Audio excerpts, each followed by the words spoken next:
Alhamdulillah. Ngobrol nggak di tengah-tengah. Bismillah, alhamdulillah. Nahmaduhu wa nasta'inuhu wa nastaghfiruh.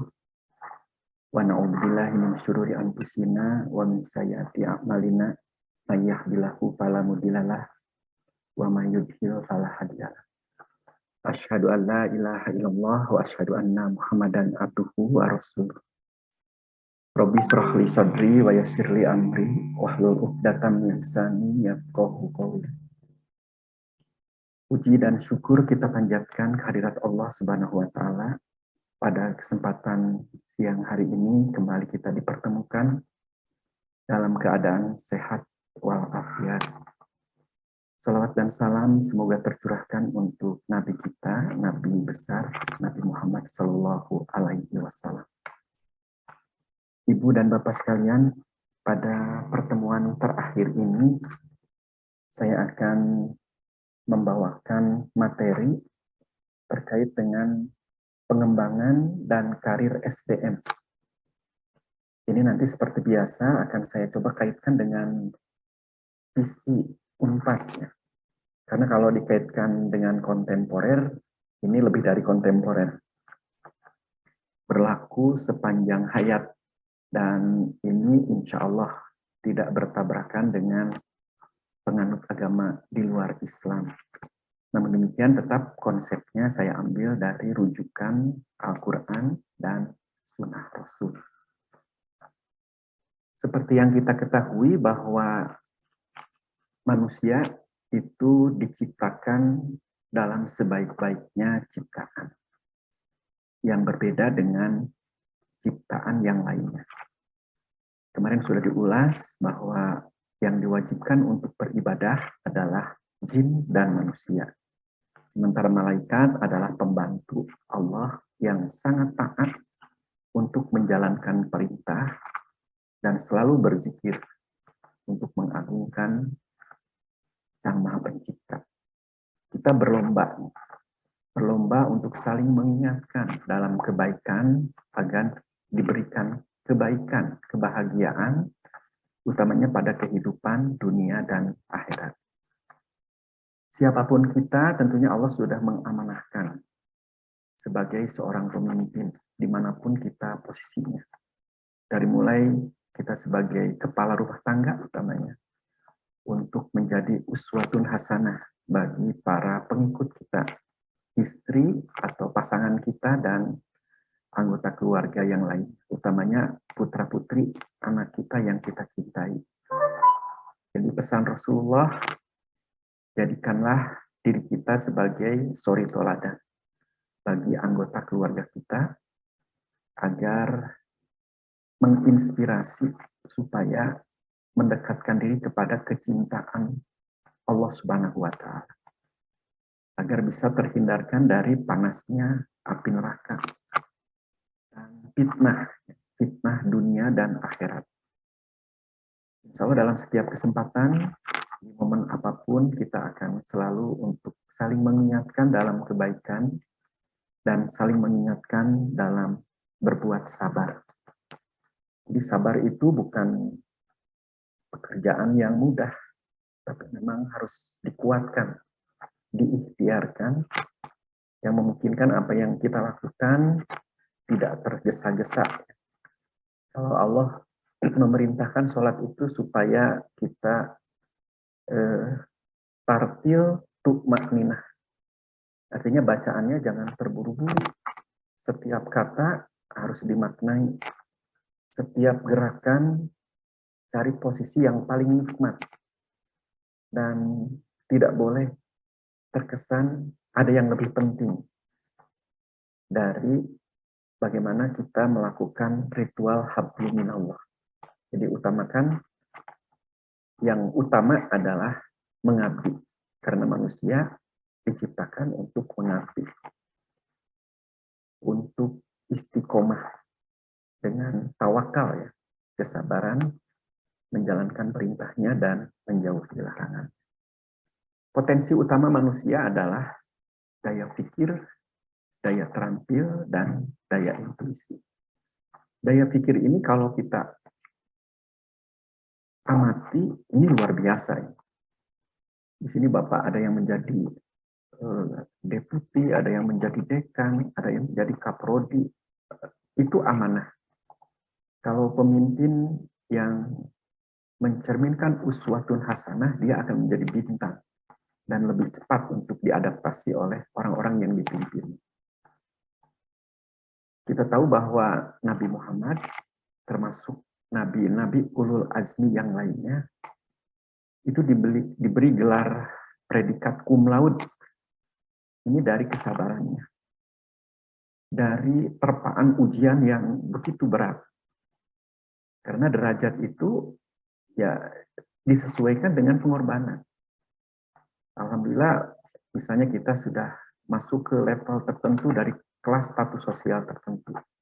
Itu tidak serta-merta didapatkan dengan santai, kan, tapi menunjukkan kerja keras, mengoptimalkan ikhtiar dengan mengerahkan seluruh potensi yang ada, utamanya daya pikir, daya intuisi, dan daya fisik yang kesemuanya dikembalikan kepada Allah, diistiqomahkan supaya bisa mengoptimalkan tadi daya pikir, daya terampil, dan daya fisik, daya hati, ya, daya intuisi, daya hati.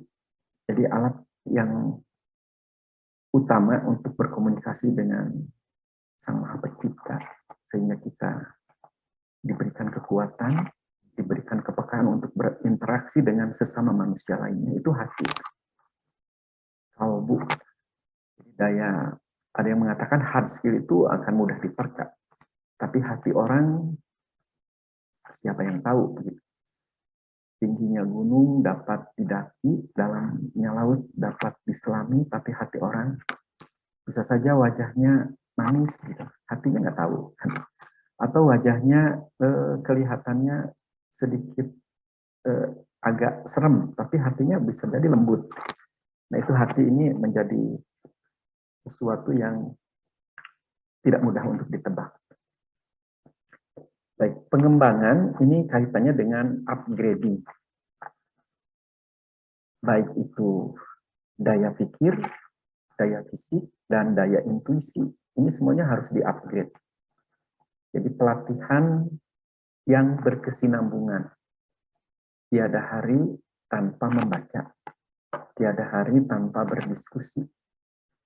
Karena membaca, kalau tidak didiskusikan, kemungkinan tidak ada berkembang. Kalau kita bersinergi dengan orang-orang yang sama, senang membaca, senang memikirkan sesuatu yang memungkinkan bagaimana ke depan ini akan lebih mudah, lebih mendapatkan kemajuan, berdiskusi.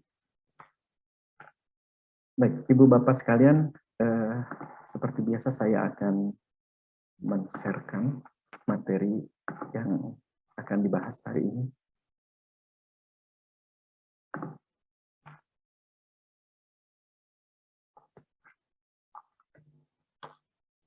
Pengembangan dan karir SDM. Berbagai peningkatan yang melekat pada diri seseorang, baik itu tadi peningkatan daya pikir, daya terampil atau daya fisik, dan daya intuisi, ini memungkinkan akan bisa dilihat dan bisa dinilai. Kita tahu bahwa karir itu perjalanan hidup seseorang di dunia kerja. Jadi orang yang merekomendasikan kita untuk masuk ke ranah level yang lebih tinggi adalah orang yang percaya kepada kita. Dan kepercayaan itu tidak boleh disia-siakan. Kita manfaatkan sebaik mungkin. Mengerahkan seluruh kemampuan agar amanah yang diserahkan kepada kita, ini bisa kita buktikan bahwa armada yang kita pimpin mengarah kepada yang lebih baik. Ini kaitannya dengan pengembangan yang diikuti dengan karir. Apa itu pengembangan? Mari kita kaitkan dengan dengan sunnah Rasul ya, dengan apa disebutnya Al-Quran dan sunnah. Jadi ada sunnah dari Ibnu Abdul Bar, hadis riwayat Ibnu Abdul Bar, insya Allah sahih, bahwa tolabul ilma faridotun ala kulli muslimin wal muslimat. Artinya mencari ilmu ini tidak pandang jenis kelamin, tapi diwajibkan untuk laki-laki dan perempuan. Tidak ada batasan di sini, ada bapak pasti, ya. Ada ibu, dan tidak ada pembeda. Kita semua diwajibkan untuk mencari ilmu. Tidak ada perbedaan antara laki-laki dan perempuan. Kemudian ini hadis yang meriwayatkan bahwa menuntut ilmu itu tidak ada batasan usia. Barangkali di sini ada yang masih relatif muda, kurang dari 30 tahun. Kalau di kelas yang pamulang, disebutnya kelas pamulang karena rata-rata dosen pamulang. Itu ada yang usianya baru 29 tahun. Tapi yang tertua ada yang 63 tahun. Bapak dan anak. Alhamdulillah saya dipertemukan satu kelas, ada ayahnya, dulu mantan direktur Bank Mandiri, dan sekarang diberikan kepercayaan di percetakan negara. 63 tahun, dan masih semangat. Setiap sesi, dia pasti terdepan itu kalau bertanya atau menyampaikan pendapat. Baik, ini hadisnya bahwa Rasulullah bersabda, tolabul ilma minal mahdi ilal lahdi. Jadi menuntut ilmu itu dari mulai buayan ibu sampai masuk ke liang lahat. Artinya buayan ibu itu bisa umur 1 bulan sampai 6 bulan mungkin. Karena 7 bulan sudah belajar merangkak balita lah. Di bawah 5 tahun itu masih dalam pengawasan ibu dan ibunya belum bisa kemana-mana kecuali menggunakan baby sister. Saya sekarang sedang mengamati cucu saya yang memang baru 4 bulan. Jadi kalau mendengar suaranya itu hati ini merasa berbunga-bunga. Allah menganugerahkan rezeki seorang cucu. Ya, ibu bapak sekalian, bayi yang masih dalam buayan ibu itu perasaannya sama dengan kita. Kalau dia umur 3 bulan, 4 bulan, tapi sudah mulai bisa menggelinding sampai tengkurap begitu. Kelihatannya pingin marah apa ya? Pingin jalan kan gitu, pingin ngangsrot dengan orang Sunda. Dan saya merasakan itu. Artinya dia sudah punya rasa kesel begitu. Terbaring, menengadah ke atas, kalau dibalikan posisinya kelihatan gembira begitu dan teriak-teriak. Apalagi kalau sudah seperti kita. Saya kebayang kalau ada orang yang sakit. Jadi usia 50 ada yang sudah sakit-sakitan ya. Wallahu alam. Ya, sakit itu harus ditafakuri. Apa faktor penyebabnya? Kalau sudah ketemu, ya kalau dosa sesama manusia ya buru-buru temuin manusianya. Begitu. Minta maaf. Dan bukan hanya sekedar di lisan, tapi beri sesuatu yang memungkinkan dia bukan hanya di lisan memaafkannya, tapi juga tulus pembebasan kita. Dan ini salah satu yang memungkinkan kita akan terbebas dari hukuman. Ya namanya ikhtiar ya seperti itu. Utamanya dosa ke orang tua itu. Ibu bapak kita yang sangat berat itu. Pada saat mengandung dari 1 bulan sampai 3 bulan itu pinginnya muntah terus. 4 bulan sudah mulai berat, apalagi lihat 8 bulan, 9 bulan sudah tidak nyaman posisi apapun. Pada saat melahirkan itu betul-betul sudah antar hidup dan mati. Setelah terlahir, seorang ibu harus rela sampai umur 2 tahun menyerahkan air susunya dengan ikhlas, kelembutan, kasih sayang. Karena air susu itu selain menjadi minuman juga pengganti makanan. Ada yang mengatakan nggak usah diimun lah, itu lebih dari imun. Tapi banyak yang agak meragukan sehingga tetap divaksin ya. Walaupun pada saat divaksin DPT itu semalaman nggak bisa tidur, nangis terus karena panas, demam. Saya sedang mengamati itu. Dan betul-betul kalau sedang di kantor gini membayangkan cucu datang ke rumah, gendong cucu dulu. Saya yakin di sini sudah ada yang punya cucu, bahkan mungkin lebih dari 1, 2, dan itu kebahagiaan tersendiri. Sesuai dengan doa Nabi Ibrahim pada saat usia 70 tahun belum dikaruniai cucu. Dan Nabi Ibrahim tidak pernah bosan untuk terus meminta sama Sang Maha Kuasa. Sehingga pada waktu tertentu Nabi Ibrahim memutuskan untuk punya istri lagi. Siti Sarah, nggak ada kekurangan pada Siti Sarah, cuma tidak bisa memberikan keturunan. Dia seorang wanita yang taat terhadap suaminya, soleh, cantik, tapi karena nggak bisa memberikan keturunan, maka diizinkanlah suaminya untuk menikah lagi. Tapi tidak boleh kepada wanita yang tidak dia rekomendasi.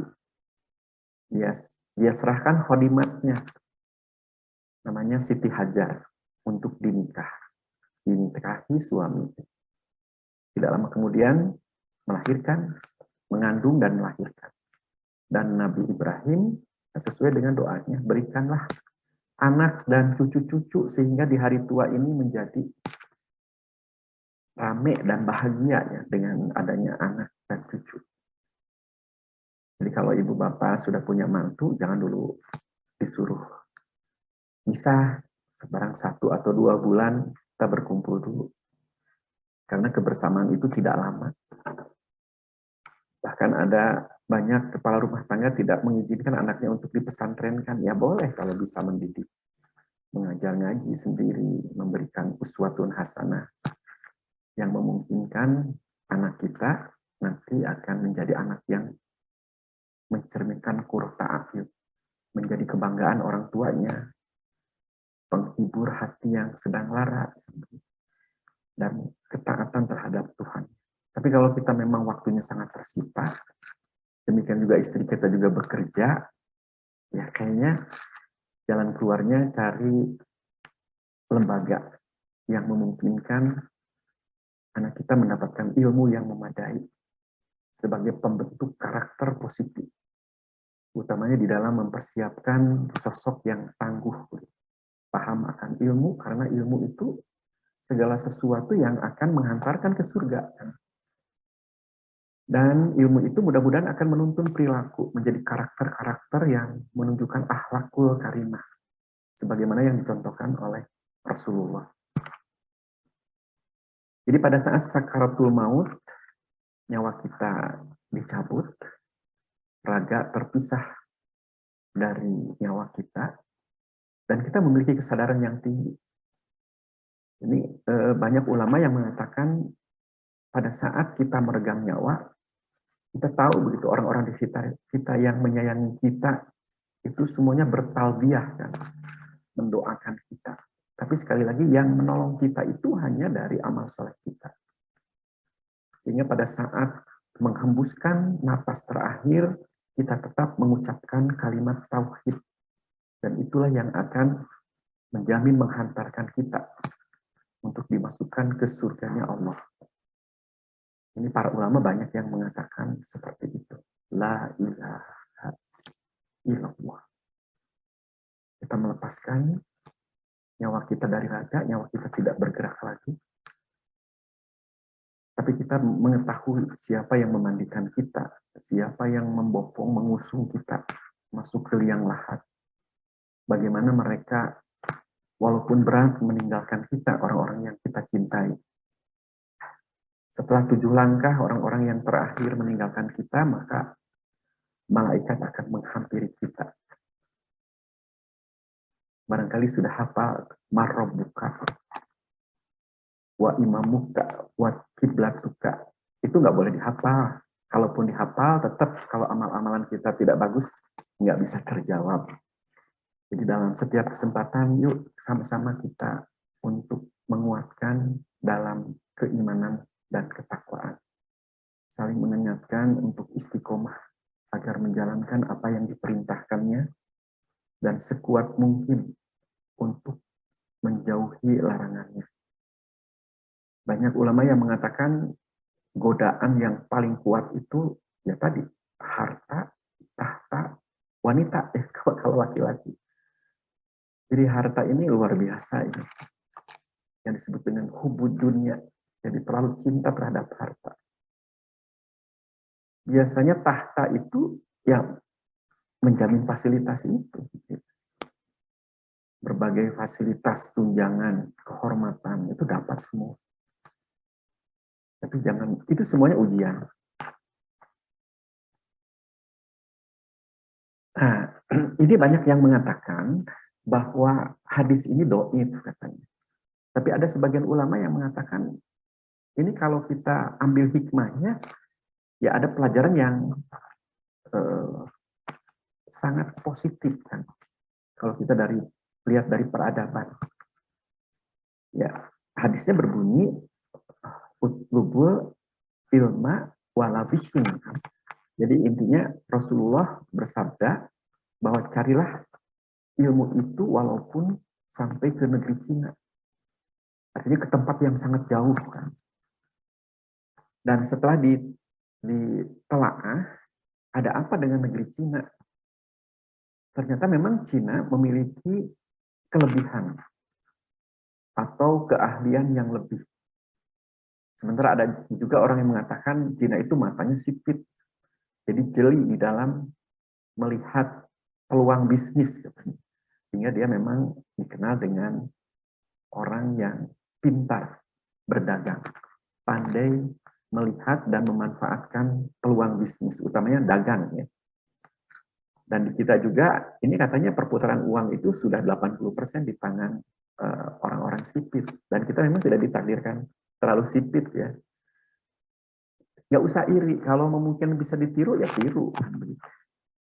Kita belajar ilmu marketing, kita belajar manajemen produksi, manajemen keuangan, manajemen SDM. Nah ilmunya sudah siap. Tapi keuletan, ketangguhan mental, ya adanya di Cina, orang Cina. Ya. Nah secara umum kalau saya jalan-jalan di kota Bandung saja, di pusat-pusat perbelanjaan, misalnya di jalan ABC aja, ini tidak menemukan yang punya toko itu Putra Pribumi begitu. Kalau Putra Pribumi ya di depannya tuh yang pakai keropak, tukang arloji, tukang kacamata, tukang membetulkan ya servis-servis itu. Apakah memang seperti itu? Ya memang itu tidak kebetulan. Dari keuletan, ketekunan, kesabaran, kegigihan, sehingga fenomena ini tidak bisa dihindari. Bukan hanya di jalan ABC, di pusat-pusat perdagangan lainnya. Dan bukan hanya di kota Bandung kayaknya. Pokoknya di kota-kota besar, coba kita lihat, yang punya toko-toko besar, itu secara umum orang-orang China. Kayaknya di Amerika pun kalau dibebaskan kayak di kita, masuk merambah ke berbagai sektor, bisa-bisa orang Cina dulu yang pandai memanfaatkan peluang untuk berdagang. Ini salah satu gambaran real aja, faktual di lapangan, ya seperti itu. Kemudian masalah-masalah yang berhubungan dengan pengobatan herbal. Ya. Kayaknya Cina itu lebih menunjukkan, kalau saya misalnya cari obat tradisional itu ke toko Pandu. Dan di sana ada semua, mau obat batu ginjal, obat diabetes, ada itu. Tapi sekali lagi kita yakini bahwa yang menyembuhkan itu bukan obat ya.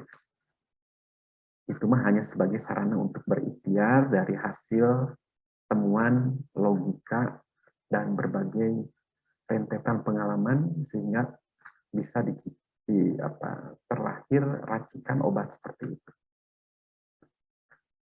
Umur 40 tahun kurang berapa minggu.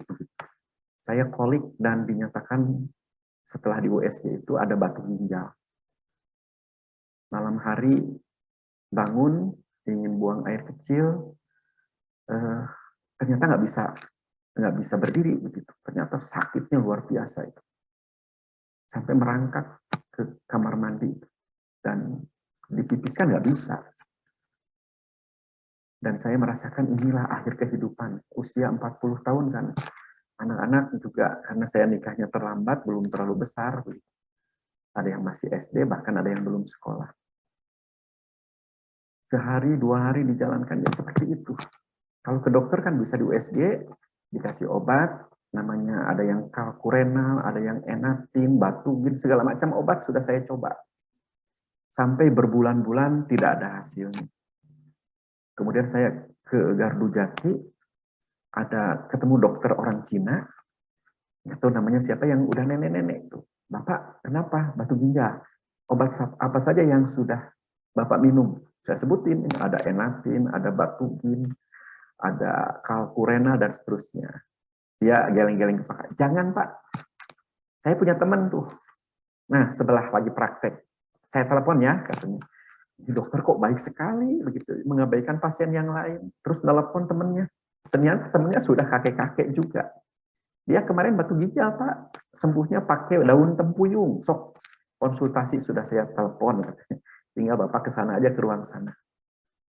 Ternyata merekomendasikan untuk meminum rebusan daun tempuyung. Bukan hanya daun tempuyung, seperti daun kumis kucing, keji beling, sok dicampur. Ada yang dia merekomendasikan cari aja rumput alang-alang dan seterusnya. Saya coba juga berbulan-bulan tidak ada hasilnya. Ternyata saya harus kembali ke Sang Maha Kuasa. Sholat saya waktu itu memang belum telaten, baru hanya sekedar menggugurkan kewajiban. Bacaannya belum juga ditelaah secara seksama dan maknanya juga tidak dihayati. Nah, mulai barangkali umur 40 tahun itu, saya tidak boleh main-main dengan perintah Allah. Dan mulai dibiasakan untuk terus melakukan sholat tahajud.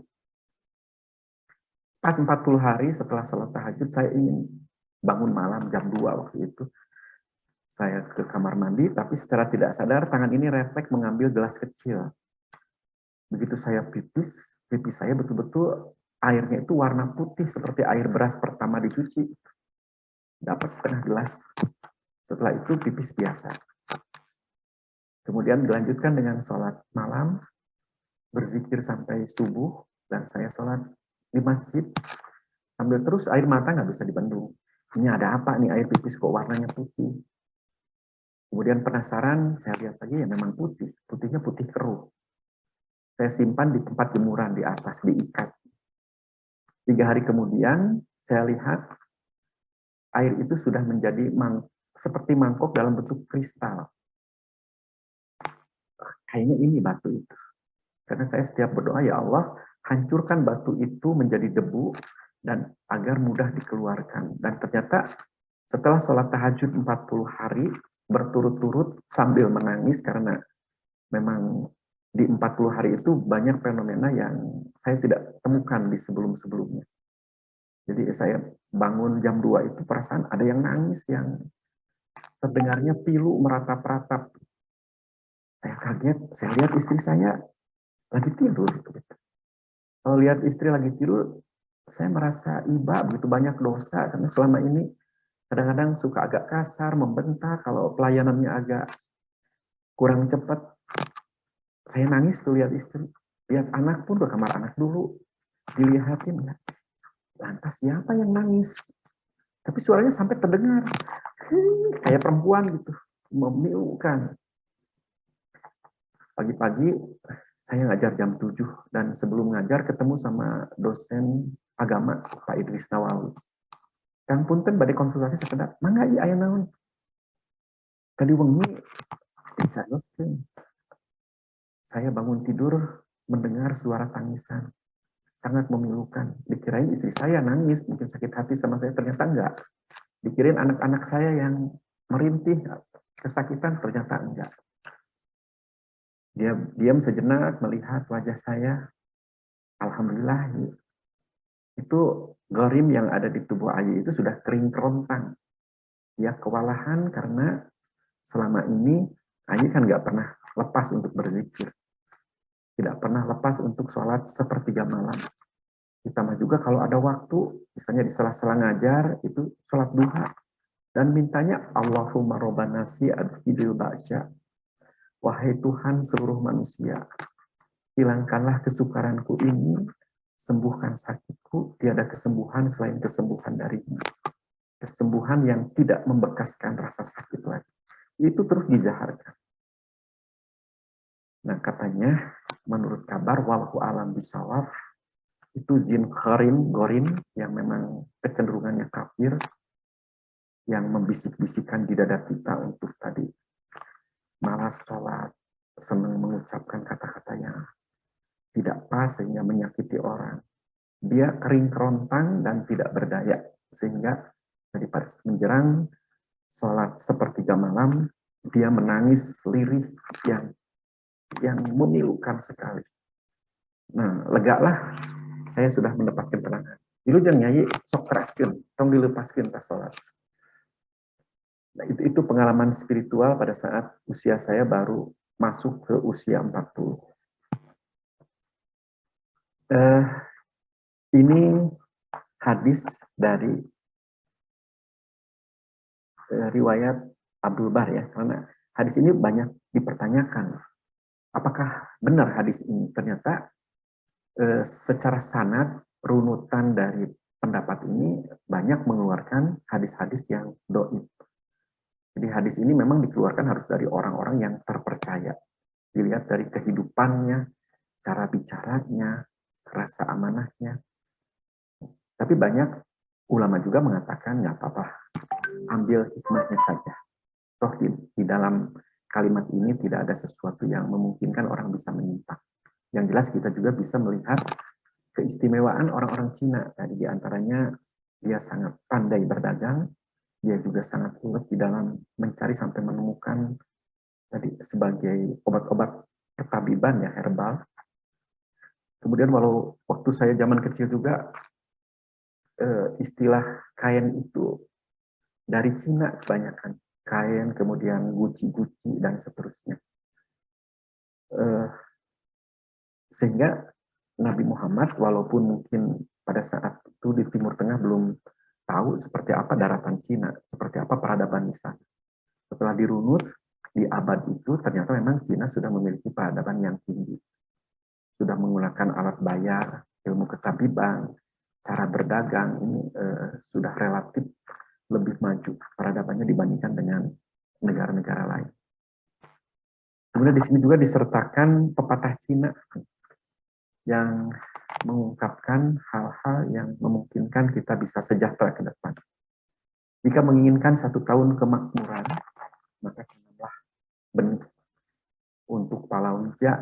Kalau saya ingat di kampung itu, pada saat menanam padi, itu di samping kiri kanan di pematang sawahnya suka ditanamin, dipasak biji-bijian. Sehingga pada saat padinya kena hama dan panennya tidak terlalu menggembirakan, ya kita bisa memanen seperti kacang panjang, ada roai, ada kacang bulu, dan berbagai palawija lain. Tapi kan palawija itu ya antara 3 bulan sampai 1 tahun ya. Makanya jika menginginkan 1 tahun kemakmuran, maka tanamlah benih-benihan.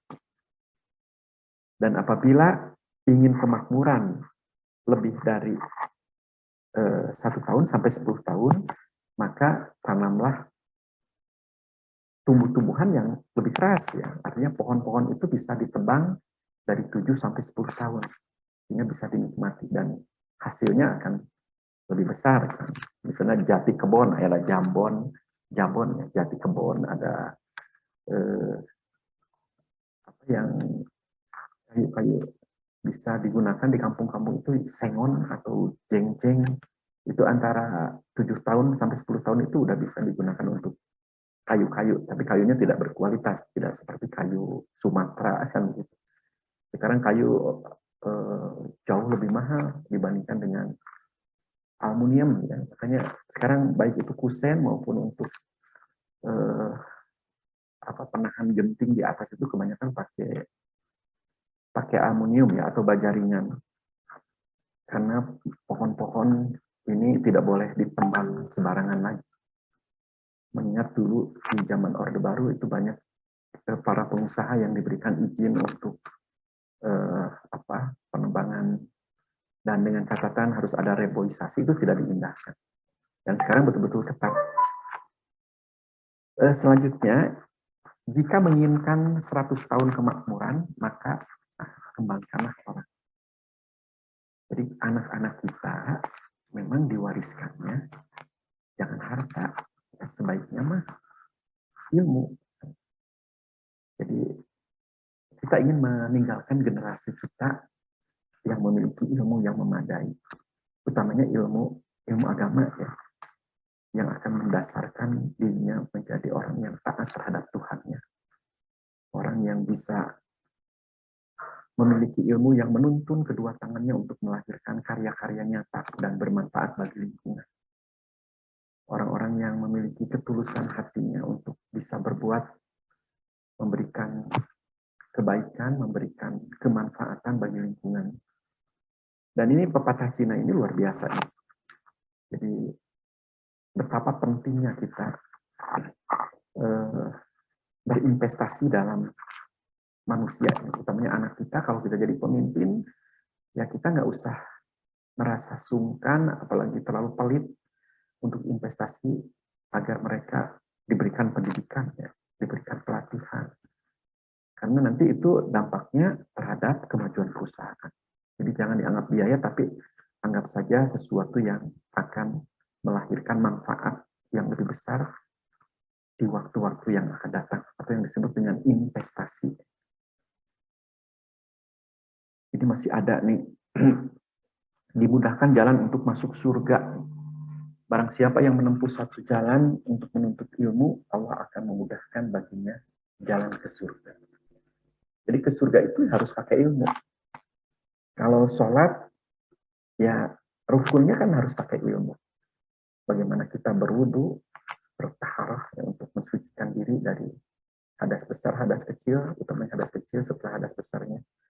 Kemudian menggunakan pakai pakaian yang bersih, yang longgar, yang nyaman, tempat yang bersih. Dimulai dari takbiratul ihram, kemudian membaca surat Iftitah ya, ini wajah tu wajhiya lilladzi, menguatkan lagi tuh. Hadapkan seluruh tubuhku, badanku, bukan hanya wajah saja, kepada penguasa jagat raya, pemilik alam semesta yang memiliki langit dan bumi. Wajah tu wajhiya lilladzi fataras samawati wal ardh, dalam keadaan lurus. Inna sholati wa nusuki wa mahyaya wa mamati lillahi rabbil alamin. Sesungguhnya sholatku, ibadahku, hidupku, matiku hanya untukmu. La syarikalahu wa bidzalika umirtu wa ana minal muslimin. Dan aku diperintahkan untuk tidak mensekutukan Sang Maha Kuasa, karena aku tergolong kepada orang-orang yang lurus. Muslim itu lurus ya. Barang siapa yang keluar dari rumah untuk menuntut ilmu, maka ia termasuk fi sabilillah, hingga pulang kembali. Artinya kalau ada gangguan sampai kita terjadi kecelakaan, yang pahitnya wafat, gitu. Kita mau ke kampus, mau menuntut ilmu dengan catatan karena Allah, maka dijamin masuk surga. Ini hadis-hadis yang memungkinkan kita harus menganggap bahwa ilmu ini segala sesuatu yang sangat penting dalam kehidupan ini. Baik, pengembangan itu tidak lain adalah pendidikan dan pelatihan. Jadi secara umum pengembangan dapat didefinisikan adalah upaya yang dilakukan untuk menutupi gap atau kesenjangan atau jarak antara harapan dan kenyataan. Jadi gap ini antara kecakapan atau kemampuan karyawan dengan tuntutan jabatan. Program ini diharapkan mampu meningkatkan efisiensi dan efektivitas. Jadi produktif itu yang sudah kita bahas tidak lain adalah output per input. Jadi efektif dan efisien ini bertolak belakang ya. Karena secara umum barang yang berkualitas itu harganya mahal dan pengerjaannya relatif lebih lama kan begitu. Sementara efisien ini sesuatu yang mengarah kepada tidak ada pemborosan, baik itu penggunaan waktu maupun finance atau biaya. Tapi ya manajemen itu diarahkan kepada titik bagaimana agar produktivitas ini bisa tercapai. Menghasilkan barang yang berkualitas dengan biaya yang tidak terindikasi ada pemborosan. Dalam mencapai sasaran yang telah ditetapkan. Jadi organisasi yang produktif pasti dia memiliki keunggulan bersaing ya, yang tidak mudah untuk diikuti apalagi ditiru oleh para kompetitornya.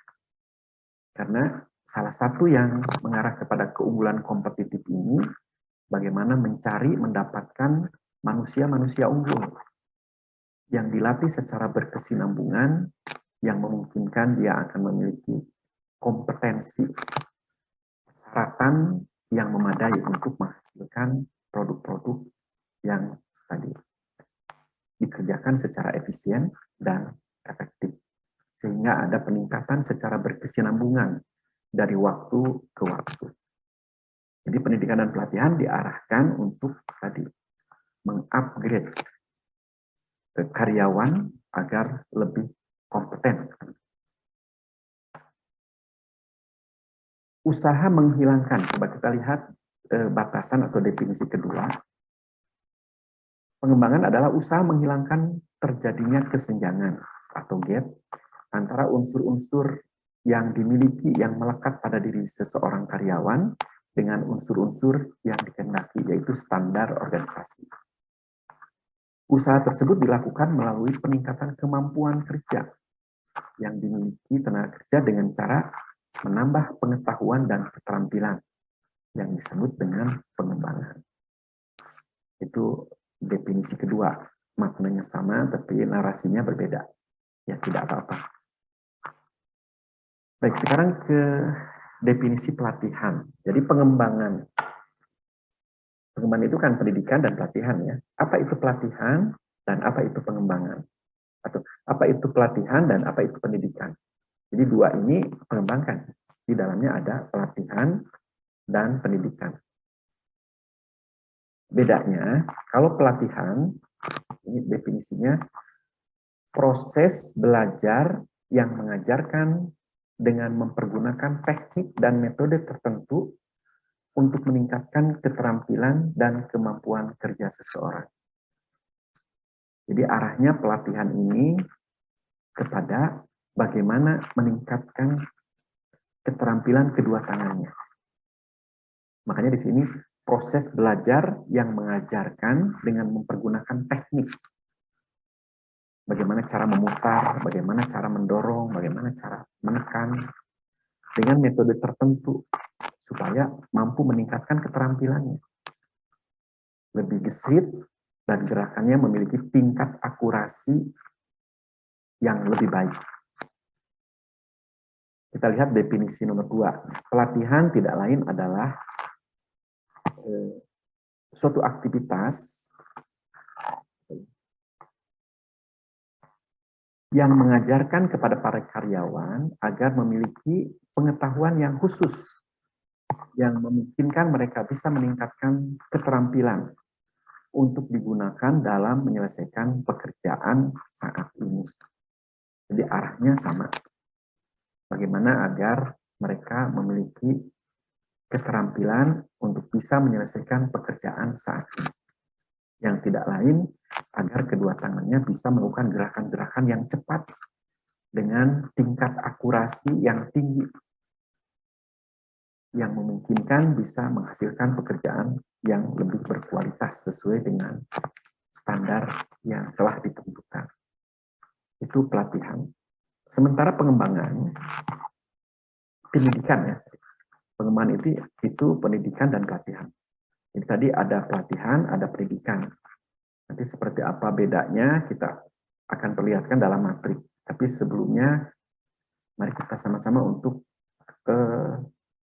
melogikakan apa bedanya pendidikan dan pelatihan. Tadi pelatihan memberikan pengetahuan yang lebih spesifik yang memungkinkan mereka akan memiliki kemampuan untuk menghadapi pekerjaan saat ini. Sementara pendidikan diarahkan untuk bisa meningkatkan pengetahuan dalam memahami konsep pekerjaan yang dibutuhkan untuk masa yang akan datang. Kalau tadi saat ini justru lebih berorientasi kepada masa yang akan datang. Melalui pendekatan yang terintegrasi, menyeluruh, dan terpadu. Ini yang disebut dengan holistik.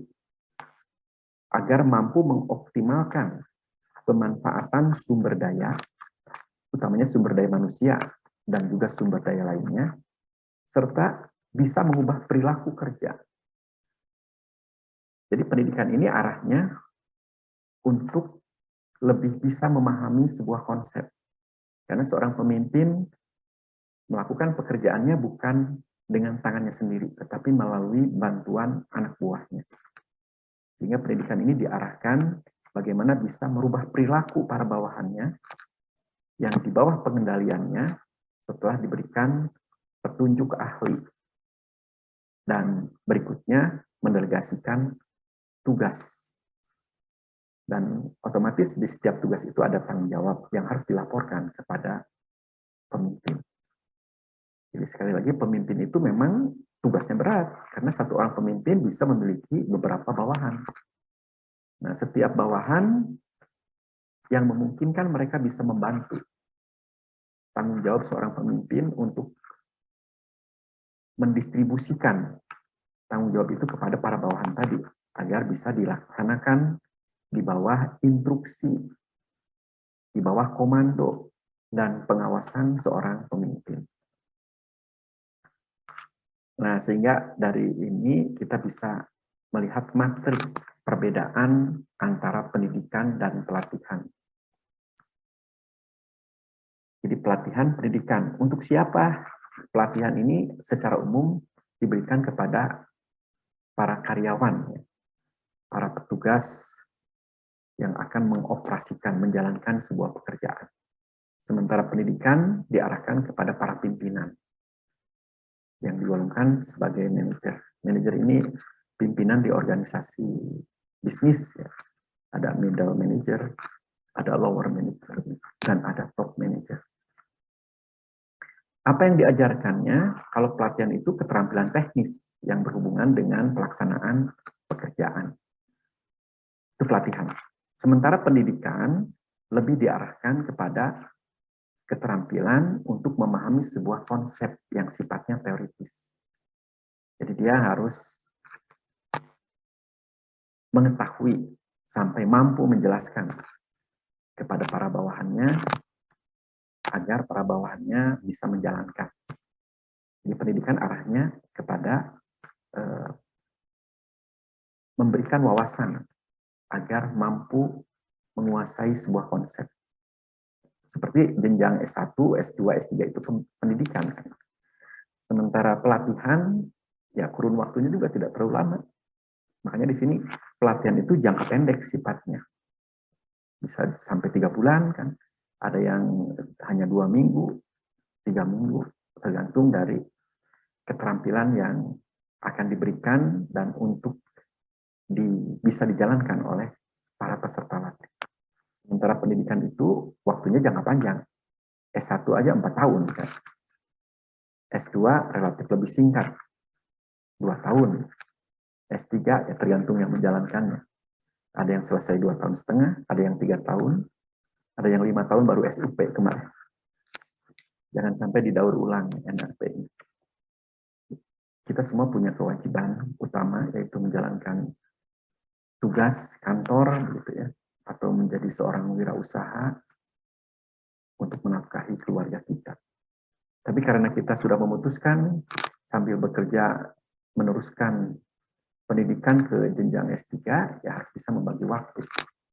Dan insya Allah di kelas ini luar biasa ini komitmennya terhadap tanggung jawab karena sudah diputuskan untuk melanjutkan studi, makanya membagi waktunya dengan baik.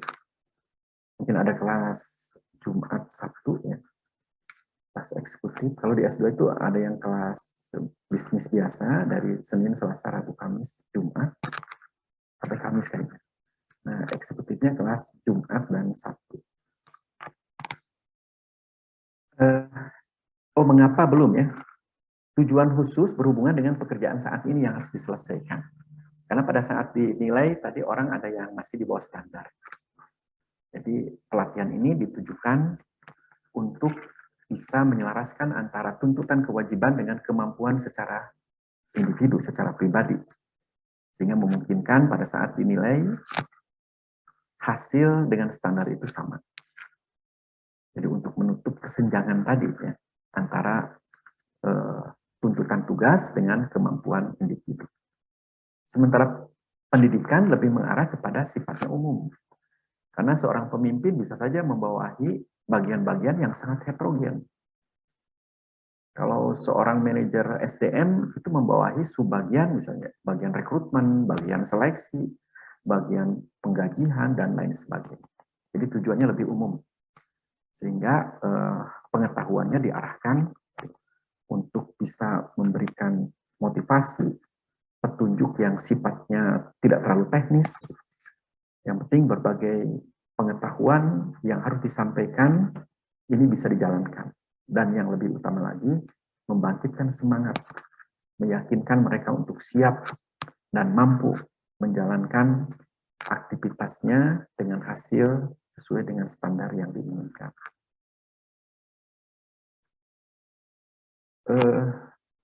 Pengembangan terletak pada bobot materi. Nah, seringkali pendidikan dan pelatihan ini ya tidak dipisahkan, melainkan disatukan. Kalau manajer juga kan ada lower, ada middle, ada top ya. Ya kebanyakan top manajer ini tidak diarahkan lagi untuk mengikuti pelatihan karena pelatihan kan sifatnya teknis. Tapi kalau dirata-ratakan secara relatif kurang lebih seperti ini. Jadi keterampilan konseptual itu dominannya harus dikuasai oleh para pimpinan. Jadi pimpinan itu kan memang kewajiban utamanya memahami sebuah konsep dari pekerjaan yang harus dijalankan. Karena dia bukan yang melaksanakannya, tapi dia bertanggung jawab terhadap hasil apa yang dilakukan oleh para bawahan. Sementara sementara human skill atau keterampilan manusiawi ini berimbang nih, baik oleh pimpinan maupun oleh bawahan. Karena yang namanya keterampilan manusiawi ini kaitannya dengan kemampuan berkomunikasi. Seorang pemimpin harus bisa menginstruksikan dengan kata-kata yang memungkinkan dapat ditangkap, dipahami oleh para bawahan, sehingga pada saat mereka menjalankan, bawahan menjalankan, tidak ada kebingungan. Sudah jelas, dapat dijalankan sesuai dengan apa yang diinstruksikan. Demikian juga kalau para bawahan ada sedikit kebingungan, sesuatu yang belum jelas, ya harus mau menyampaikan, untuk bertanya, untuk mengkonfirmasi, minta diulang lagi dan seterusnya. Sementara keterampilan teknis ini yang langsung kaitannya dengan pelaksanaan pekerjaan. Bagaimana memahami sebuah konsep yang diinstruksikan, ya mungkin porsinya tidak terlalu banyak ya. Kemudian yang lebih utamanya mengimplementasikan serta mampu menjalankan dengan hasil sesuai dengan standar yang diinginkan. Baik, sekarang kaitannya dengan karir nih. Ini Al-Quran ya, surat Al-An'am ayat ke-132. A'udzubillahi minasyaitonirrajim. Bismillahirrahmanirrahim. Walikulli darajatun mimma amalu wa ma rabbuka bigo sama ya'malu. Jadi ini ayat menggambarkan bahwa masing-masing orang itu memperoleh derajat dari apa yang telah dikerjakannya. Kita masuk ke kementerian yang sama gitu ya, dengan standar pendidikan yang sama. Tapi kenapa yang lain bisa masuk ke level ranah tertentu, yang satu mungkin rada merangkak, yang satu lagi diam di tempat. Nah, apa sih yang menjadi pembedanya? Jadi dikatakan masing-masing orang memperoleh derajat apa yang telah dikerjakannya. Jadi di dunia ini tidak ada yang ujug-ujug atau kebetulan begitu, melainkan semua dari bagaimana ikhtiarnya. Dan Tuhanmu tidak lengah dari apa yang kita perbuat. Allah itu tidak lengah, Allah itu maha teliti. Allah itu maha mengembalikan dari apa yang sudah kita ikhtiarkan. Ini ada yang masih bocor ya. Ya, sekali lagi, jadi apa yang kita ikhtiarkan, kita pasti akan mendapatkan dari apa yang kita ikhtiarkan. Namun demikian, orang-orang yang diberikan kelebihan dibandingkan dengan orang lain, itu tidak boleh merasa tinggi hati, ya. Karena semua itu juga atas bantuan, kekuatan, dan izin Allah. Kalau kita diberikan amanah untuk memimpin, tadi jadilah pemimpin yang bintang, menjadi manun hasanah. Apa yang kita ucapkan, apa yang kita perbuat, apa yang kita putuskan, betul-betul berdampak terhadap kesinambungan dan kemajuan organisasi. Maka kita akan menjadikan seorang pemimpin masuk surga tanpa hisab. Kurang lebih seperti itu. Baik, ini gambaran tentang karir ya. Siapa sih yang bertanggung jawab terhadap pengembangan karir ini? Jadi tanggung jawab utamanya tentunya kalau di kementerian mungkin biro kepegawaian gitu ya. Kalau di selevel Unpas ini ya sama juga ya, ada biro kepegawaian, tapi di level fakultas ini ada kepala tata usaha. Dan kepala tata usaha juga masih di bawah wakil dekan bidang 3 karena dia membawahi selain bidang keuangan juga pembinaan karyawan dan dosen. Jadi tata usaha hanya sebagai pelaksana. Baik, itu yang pertama, yang paling bertanggung jawab adalah biro kepegawaian. Itu tata usaha di bawah wakil dekan bidang 2 kalau di tingkat fakultas ya. Kalau di universitas kan ada biro kepegawaian. Yang kedua, tidak terlepas dari karyawan itu sendiri kan begitu. Karena sehebat apapun biro kepegawaian untuk membuat perencanaan, untuk mengingatkan begitu, supaya masing-masing individu sadar terhadap karirnya. Karena orang ada yang ya tidak punya ambisi kan begitu. Dia ditawarin untuk menduduki posisi yang lebih tinggi, dia mengatakan di sini juga cukup lah. Udah banyak masalah, apalagi saya dinaikkan ke level yang lebih tinggi. Ada orang itu, ada itu. Dan itu kewajiban kepala biro kepegawaian itu untuk terus mengingatkan, memotivasi bahwa hidup ini tidak boleh statis. Bahwa hidup ini harus punya cita-cita untuk menduduki posisi-posisi yang lebih baik. Dan Allah akan mengangkat derajat seseorang didasarkan atas dari ikhtiarnya. Walaupun kita tahu begitu bahwa potensi seseorang itu disebabkan oleh runtutan yang panjang. Yang pertama dari gen, yang kedua dari suri toladan orang tua, bagaimana mendidik kita, memberikan suri toladan kita. Kemudian orang tua kita juga menitipkan ke lembaga-lembaga terpercaya agar bisa tadi membantu untuk pembentukan karakter anak-anak kita, begitu yang kita titipkan. Kemudian lingkungan orang tersebut juga di mana dia berinteraksi, di organisasi apa dia aktif.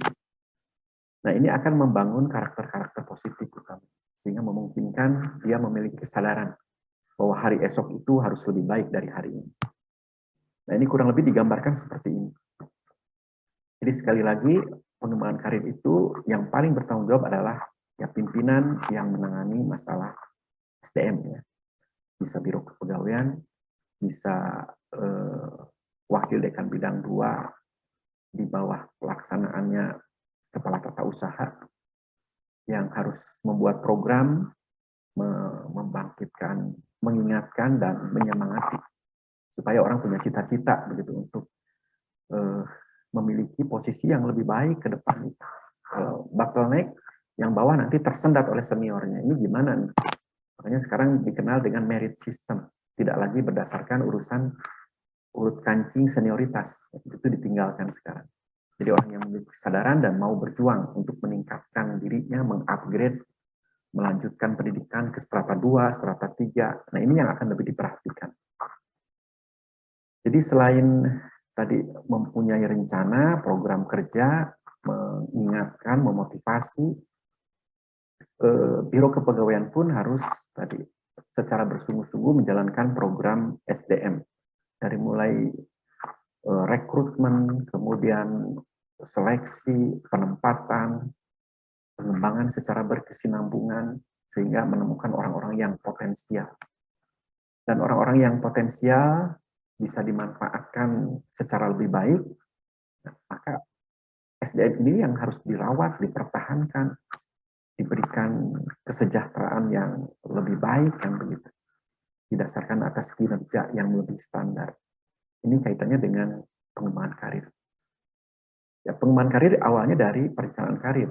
Rencana ini segala sesuatu yang memungkinkan seseorang atau lembaga memiliki konsep yang logis tentang apa yang menjadi sasaran-sasaran karir. Jadi sasaran karir itu adalah posisi-posisi di masa yang akan datang yang bisa diduduki serta mampu diusahakan karena sasaran itu memiliki persyaratan. Persyaratan yang harus dipersiapkan. Salah satu persyaratan itu kan kecakapan ya, yang ditunjukkan oleh legal formal dari strata pendidikan. Apakah itu level S1, S2, S3, dan berbagai sertifikat pendamping ijazah yang menunjukkan kapabilitas orang yang bersangkutan. Tapi banyak instansi ataupun organisasi yang melihat juga seperti apa track record beberapa jabatan yang pernah dipegangnya, seperti apa tingkat keberhasilannya. Dan ini akan menjadi sebuah catatan yang penting yang akan direkomendasikan kepada seseorang untuk menduduki posisi-posisi sebagai sasaran karir. Di sasaran karir akan bisa didapatkan oleh seseorang sesuai dengan keinginannya kalau dia menjalankan tahapan-tahapan ini secara bersungguh-sungguh dan menunjukkan tanggung jawab yang tinggi. Setiap pekerjaan yang dipercayakan itu dia jalankan dengan sebaik-baiknya sehingga menghasilkan standar-standar yang tinggi. Di samping menjalankan tugas dan tanggung jawabnya, nah ini ada pengembangan karir. Dia juga memanfaatkan di sela-sela waktu kesibukannya untuk terus mengembangkan diri, baik melalui jalur formal seperti tadi S1, S2, S3 itu formal, ataupun informal. Misalnya mengikuti pelatihan secara mandiri, mengikuti lokakarya, seminar, untuk mengupgrade kesemuanya pengetahuan, keterampilan yang ada kaitannya dengan tugas dan tanggung jawab yang sedang diemban oleh seorang individu. Ini alur gambar yang ada di hadapan kita. Ya. Kalau diceritakan, ya kurang lebih seperti itu. Baik, ini ada beberapa istilah dalam manajemen karir. Yang pertama, karir. Yang kedua, jalur karir, tujuan atau sasaran karir, perencanaan, pengembangan, dan manajemen karir. Dan yang terakhir, counseling karir. Karir ya. Jadi karir didefinisikan sebagai perjalanan hidup seseorang, utamanya dalam dunia kerja. Dari mulai dia masuk ke dunia kerja, sampai dengan posisi yang diduduki saat ini. Itu kaitannya dengan karir. Jadi karir ini perjalanan yang dinamis dan bergerak ke arah yang lebih baik. Jadi perjalanan karir ini tidak dianggap sebagai sebuah perjalanan yang mulus-mulus tanpa hambatan. Saya yakin dalam hidup ini tidak ada yang tidak ada hambatan. Kalau kita ibaratkan perjalanan karir ini sebagai sebuah pacuan, sirkuit gitu, untuk berlomba. Karena yang menginginkan posisi yang lebih tinggi itu bukan hanya kita kan. Samping kiri kanan kita, teman-teman kita, bahkan teman karir kita juga sama-sama menginginkan posisi itu. Artinya kita bersaing secara sehat saja, bertanding di pacuan sirkuit yang memungkinkan kita akan mengerahkan seluruh potensi yang ada pada diri kita untuk menjadi pemenang. Dan sirkuit ini bukan sirkuit yang mulus, datar, lurus, tapi harus diibaratkan sirkuit yang banyak kerikil yang memungkinkan bisa menggelincirkan kita ke kiri atau ke kanan. Bisa jadi di kiri kanan itu ada tebing yang sangat keras begitu, dan di kanan itu ada jurang yang curam. Nah, pada saat kita tidak fokus, kemudian kita juga lengah, nah kerikil tadi bisa menggelincirkan, bisa menubruk dinding karang, atau bisa membawa kita masuk jurang. Jadi intinya hati-hati. Dalam karir ya diibaratkan seperti itu. Banyak kelokan-kelokan yang harus kita antisipasi, kita waspadai, dan kita cermati. Karena kita tidak memacu hanya sendiri, melainkan ada kompetitor kita di samping kiri kanan. Dan kita tidak boleh curang. Nanti alam, dalam hal ini Sang Maha Kuasa, akan menentukan siapa yang paling berhasil. Dan dia akan menjadi pemenang.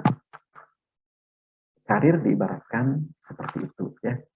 Karena dalam kehidupan ini, ya bisa saja orang yang curang, kan begitu. Ya kalau kita berhubungan baik dengan atasan kita, bukan berarti kita menjilat. Karena walau bagaimanapun, interaksi antara bawahan dengan atasan itu harus. Jadi koordinasi ini tidak hanya ke samping kiri kanan, tapi juga ya, ke atas kita harus formal, harus melaporkan apa yang kita jalankan sebagai refleksi dari tanggung jawab atas tugas-tugas yang diberikan dan sudah selesai dikerjakan. Ya, kita laporkan. Asal jangan melaporkan orang lain, ngapain juga, begitu, bukan urusan kita. Apalagi yang kelemahan atau kejelekan orang lain kita laporkan.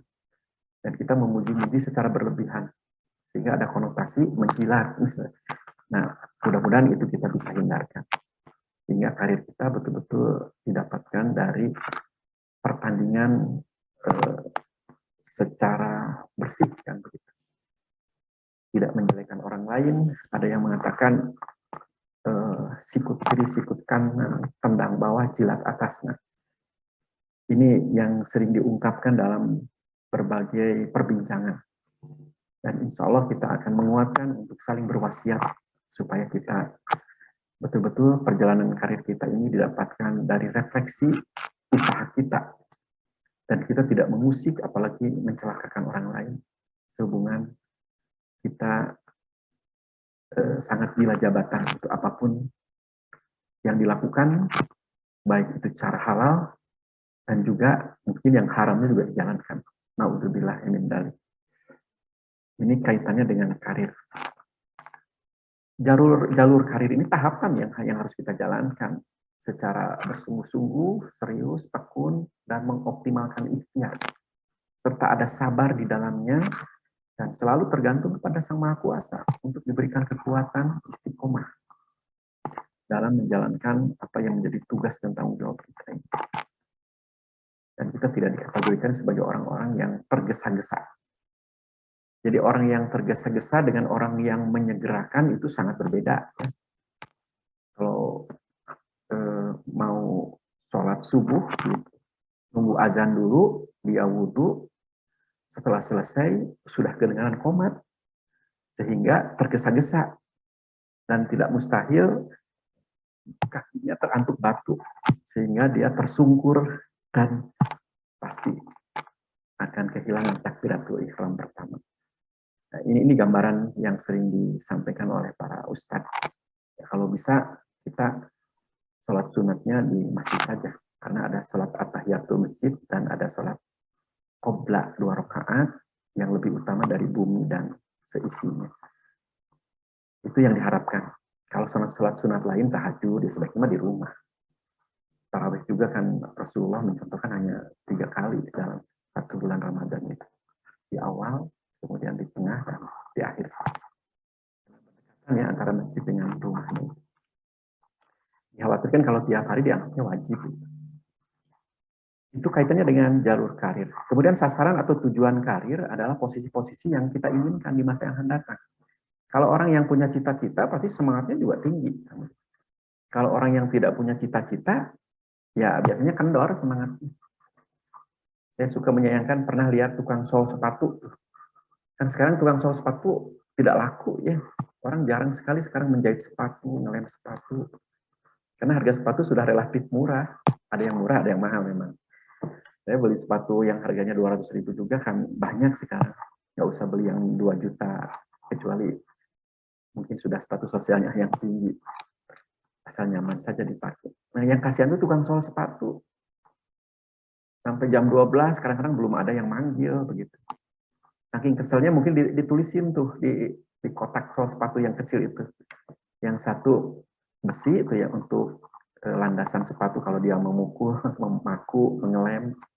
Yang satu lagi keropak yang diberisikan lem, kemudian alat untuk menjahit ya, jarum gede, sama gujer tuh yang untuk benangnya itu. Kemudian saya secara tidak sengaja ada tulisan di situ, asal cukup buat makan. Kalau Sundanya mah, nu penting mah asal cukup yang nyatu. Ya kan Allah itu sesuai dengan prasangka hambanya ya. Kalau dia memang hanya cukup untuk makan, ya mungkin penghasilannya hanya 10 sampai 50 ribu per hari. Tapi kalau untuk bisa sampai nyekolahin anaknya di selesai jenjang S1, karena doanya sudah disampaikan di tulisan keropaknya itu asal nyatu, ya asal nyatu. Nah makanya itu harus disampaikan Pak. Mang, dong itu atuh doa ya Allah berikan rezeki yang banyak. Gitu. Ya insya Allah apa yang ada di siratan-siratan hati kita itu Allah sangat sensitif, sangat pendengar dan akan memberikan rezeki yang tidak diduga-duga. Yang harus diikhtiarkan, jalankan berikut apa yang dilarang. Ini kayaknya, oh iya ya, waktunya sudah. Kita yang Prof Sidik 14.30. Ya betul. Saya kalau tidak ada yang mengingatkan seperti itu. Terima kasih. Siapa barusan Pak Ade ya? Baik, saya ingin mendapat apa ya? Tadi belum mendapatkan kesempatan nih, kehormatan dari Pak Hilman Hadi. Pak Hilman dari Deputi 4 ya. Insya Allah Pak, kita mengharapkan kehormatan nih Bapak bisa bercerita terkait dengan uswatun hasanah ya, pengembangan dan karir Bapak menduduki posisi yang tinggi dalam sebuah struktur. Barangkali mau berbagi kaitkan dengan materi ini Pak, bisa menambah materi saya. Barang berapa menit boleh Pak? Terima kasih Pak Dokter. Pak, apa tidak ada hal khusus sebenarnya sampai pada posisi sekarang. Tapi tadi menarik sekali saya apa yang disampaikan Pak Dr. Heru dari awal. Mungkin sebagian umumnya kita Muslim itu mendapat pencerahan yang luar biasa. Jadi kalau sampai saat ini pun saya tidak ada hal khusus sekali di dalam dalam meniti karir ini, kecuali ya apa yang tadi sebagian besar sepertinya saya coba berjalan di situ. Berjalan di situ yang tadi disampaikan bahwa mungkin saya ingat masih kecil disebut dalam perjalanan itu, mungkin karena di Sumatera itu suka pakai selalu pakai istilah-istilah lama itu. Kalau hidup itu jangan besar pasak daripada tiang, banyak bersyukur.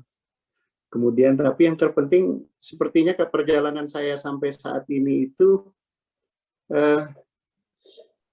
banyak kepada ya tadi berkeyakinan bahwa apapun yang saya kerjakan tidak terlepas dari qadarnya Allah. Do the best, let the God do the rest. Jadi kerjakan yang terbaik, biarkan Allah yang sisanya Allah yang ini. Kalau istilah saya kadang di PP saya juga saya sampaikan, bekerja keras, yakin, bersyukur, bonusnya biar Allah yang ngatur. Hanya itu saja, Pak. Ya, Terima kasih. luar biasa, Pak. Jadi memang terkadang kalau kita menceritakan perjalanan hidup, khawatir orang lain menginterpretasikan berbeda ya. Tapi apa yang Bapak sampaikan, insya Allah ini bersahaja karena tidak ada sesuatu keberhasilan yang didapatkan dari perjuangan yang biasa-biasa saja. Jadi intinya seluruh ikhtiar yang kita lakukan akan membuahkan hasil. Karena Allah akan memberikan sesuatu dari yang kita ikhtiarkan. Terima kasih Pak, ini menginspirasi. Jadi apa yang saya lihat dan saya perhatikan, misalnya Pak Rektor Unpas ini, kalau misalnya ada ujian hari Kamis, kan biasanya ujian itu ada jamuan ya, ada buah-buahan yang begitu menggiurkan untuk dicicipi. Kalau dia mah tersenyum aja orang lain. Karena memang sedang hari Kamis dan dia tidak pernah lepas dari saum Kamis. Dan saya yakin orang-orang yang semakin tinggi posisinya, kalau dia dekat dengan Allah, Allah yang akan melindunginya. Bismillahirrahmanirrahim. Begitu keluar dari rumah dibacakan itu, Allah menyertai 2 malaikat yang akan mendamping, menjaga dia terbebas dari fitnah, gunjingan, apalagi kejahatan orang-orang yang berniat hasad. Jadi selama itu dipegang, insya Allah untuk karirnya akan semakin membaik. Nah itu kita pegang saja. Itu juga insya Allah Bapak Ibu yang ada di sini, ya, kita saling mengingatkan dalam kebaikan. Mohon maaf yang sebesar-besarnya apabila ada kata yang tidak pas. Jadi rupanya hari ini pertemuan terakhir dan minggu depan barangkali sudah ujian. Nanti saya nunggu instruksi dari Pak Tian dan saya akan koordinasi dengan Prof. Sidik dan juga Ibu Dr. Ati bagaimana mengemas soal yang memungkinkan ikhtiar perjuangan Bapak sekalian tadi membuahkan hasil sesuai dengan harapan. Nilai yang tertinggi itu intinya seperti itu ya, segera menyusun disertasi dan menyegerakan seluruh kewajiban sehingga membuahkan hasil menjadi seorang doktor sesuai dengan harapan. Subhanakallahumma wa bihamdika asyhadu an la ilaha illa anta astaghfiruka wa atubu ilaik. Wassalamualaikum warahmatullahi wabarakatuh. Waalaikumsalam warahmatullahi wabarakatuh. Terima kasih.